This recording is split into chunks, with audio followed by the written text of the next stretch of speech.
the thin, pale humanoid anomaly had just found itself in Minecraft, of all places. The all-too familiar wail of emergency alarms rang out through the corridors of the Foundation facility. It had happened again, another containment breach. Of course, the on-site personnel were more than familiar with the protocols for a situation like this, so well versed in what to do during an emergency that it had become second nature. Whether they were research staff evacuating for their own safety, or security teams moving in to recapture the escaped anomaly and get the situation under control, everyone was moving like they had been programmed, muscle memory taking over. The loose anomaly was none other than SCP-096. All Foundation personnel were alerted and reminded not to look directly at the creature. There was just one problem. They couldn't look even if they'd ignored their order to try. Nobody could, because the shy guy was nowhere to be found. Well, nowhere in the real world, at least. This whole situation, bizarre even by Foundation standards, had all started with an experiment involving a member of the disposable D-Class personnel. Yet another dangerous convict serving one of several life sentences, now being used as an expendable human lab rat for the Foundation's often sinister purposes. The experiment in question was an attempt to further test the limitation of SCP-096's abilities. By now, the Foundation had done extensive research into the creature known as the Shy Guy. They knew its particular brand of anomalous qualities were triggered when anyone looked directly at it. Being observed would instantaneously send SCP-096 into an uncontrollable rage state, causing it to pursue its observer until they were no longer standing. SCP-096 was known to be able to travel at speeds so relentless, it was pretty much impossible to stop. One moment it was sobbing and screeching in its cell having just been observed, and minutes later, the wide-jawed, long-limbed monster was standing behind whoever had seen it, making its screaming face the image its victim took to the grave with them. Foundation researchers knew that SCP-096's rage state could be triggered by as little as someone seeing the slightest hint of a creature. Even if the Shy Guy had been captured as a tiny speck in the background of a photograph, it would come after anyone whose eyes so much as glanced over that speck. It also didn't matter how far away the observer was. SCP-096 could not be outrun. It could track down anyone wherever they were in the world. But what if a person who had observed the Shy Guy was no longer in the world? The experiment had taken a lot of trial and error. After all, digitizing a human being and transforming their entire consciousness into code was no easy task. But the Foundation wasn't above breaking more than a few eggs to make an omelet, especially when those eggs were the brains of a few D-Class personnel. Actually, the first test subjects turned out more scrambled or fried. Certainly overdone, given the amount of smoke coming from their ears. But eventually, the research team had perfected the device they dubbed the neural harness, a headset that could translate a person's mind into pure digital code. Their consciousness would be extracted from their body, leaving their physical form an empty shell, while a digital copy of them was able to traverse the local on-site computer network. Of course, the Foundation wasn't about to let a digitized D-Class run amok with their systems,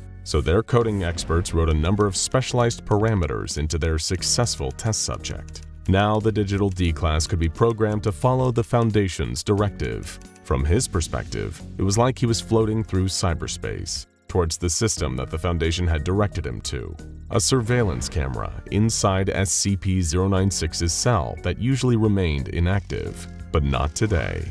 The camera blinked to life as soon as the D-Class's code-based consciousness reached it, and through it, he was able to observe SCP-096 sitting against the far wall of its containment chamber, gently whimpering and walking back and forth. That is, until the creature felt that same familiar sensation of being watched. It stood up, enraged, wailing uncontrollably as the D-Class watched from within the camera.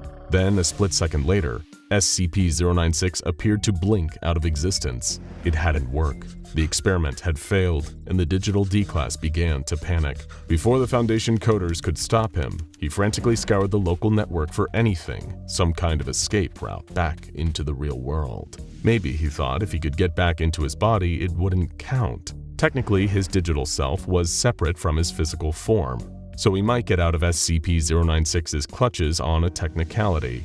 But it was impossible. His body was already burned out by the neural harness. There was no way for the D-Class to transfer himself back. there was only one option left: hide. And as it turned out, someone had forgotten to uninstall a certain building game from a computer in one of the Foundation doctor's offices. The D-Class's digitized mind zapped him into Minecraft. From his point of view, it was like he existed within the game itself. He did a computerized equivalent of breathing a sigh of relief, only to take back all those ones and zeros in a horrified gasp as he noticed a tall, wiry-framed figure before him. It hadn't worked. SCP-096 had still managed to follow him into Minecraft.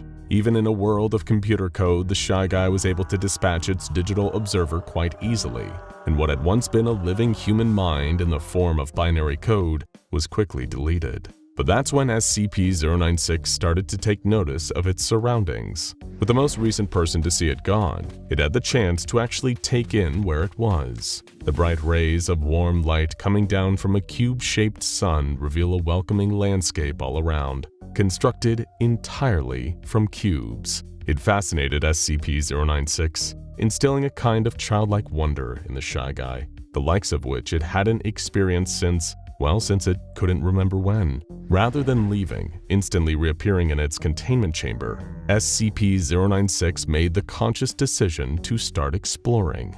There was a mountainous biome surrounding SCP-096, stony spires reaching up towards a clear sky, with a waterfall cascading its way down the nearest of them.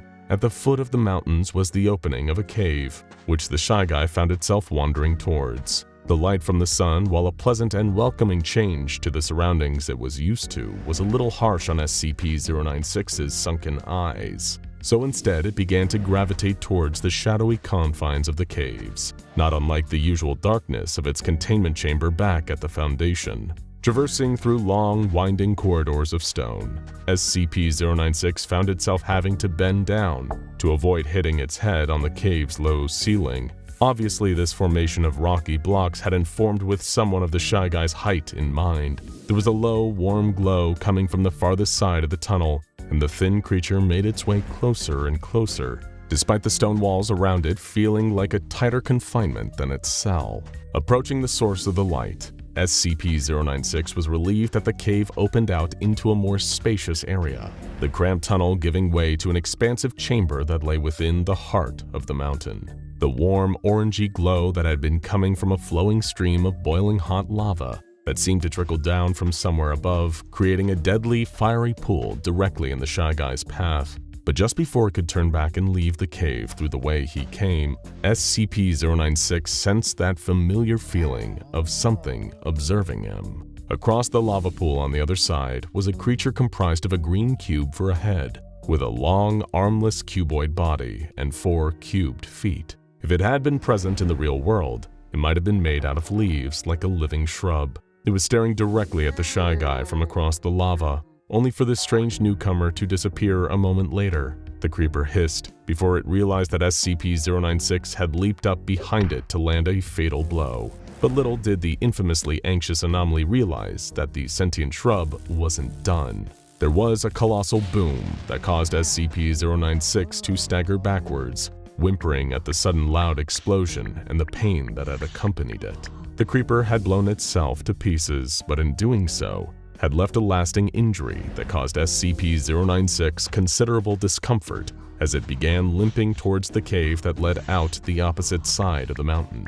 Despite its injury, the Shy Guy was still able to move with relative ease, and the further it went, the more it seemed to gradually heal. However, it was as it stepped out once more into the sunlight that the creature realized just how hungry it was. Back in the real world, it hadn't eaten for several hours, and surprisingly, even while accidentally stuck in digitized form, the hunger mechanics of Minecraft were having an effect on SCP-096. The Shy Guy started searching around for anything that could prove to satiate its hunger. There was a grove of trees not far, so SCP-096 lumbered to take a closer look. It couldn't be certain, but it felt there was at least a slim chance that there were apples growing amongst the leaves. But even at the anomaly's own elongated height, it couldn't simply reach up to pick them. However, it was while swiping its arms up at the tree that the Shy Guy swung its fist and knocked at the tree trunk. To the creature's surprise, it was able to chip away at the wood with its hands, punching at the tree until the trunk had been reduced to a collection of wooden blocks that the Shy Guy was able to collect.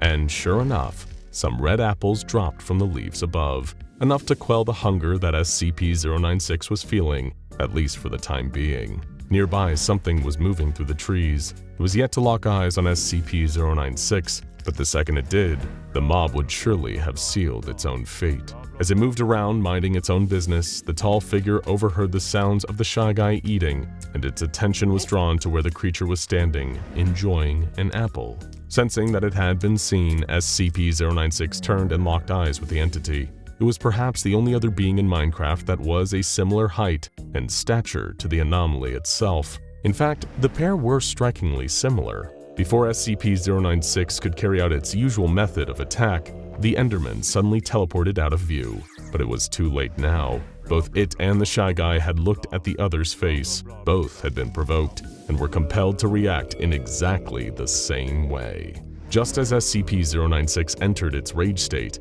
the Enderman too opened its mouth and began to shake, making loud, lengthy sounds not dissimilar to the Shy Guy's own angered screams. But something profoundly strange happened next. SCP-096 and the Enderman kept attempting to pursue one another, appearing in a new location within the Minecraft world, neither one getting close enough to the other. They'd teleport, only for the other to teleport away the moment they saw each other, each trying to catch one another but always staying one step behind. This rapid chase almost became a strange, ongoing sort of teleporting dance between SCP-096 and the Enderman. At first, the Shy Guy had been compelled to attack the Enderman, like it was with any who looked directly at it. But as they appeared and disappeared from place to place, the creature started to feel an odd kinship with this shadowy fellow. It was so used to being frightened and alone, to its overwhelming feelings of insecurity and self-loathing, that the simplicity of just traversing the open world, with a creature very like itself in many ways, it had all come as a welcome change. SCP-096 found it therapeutic even, and before long was following the Enderman not out of any intention to do it harm, but just to feel, for a little while, like it had a friend. Just a little bit longer, SCP-096 thought, welcoming the enjoyment it felt playing this game of Minecraft. Now go check out SCP-1471 Mal-O but hacked Minecraft, and SCP Minecraft World Destroyer SCP-4335 A Welt in the Crucible for more.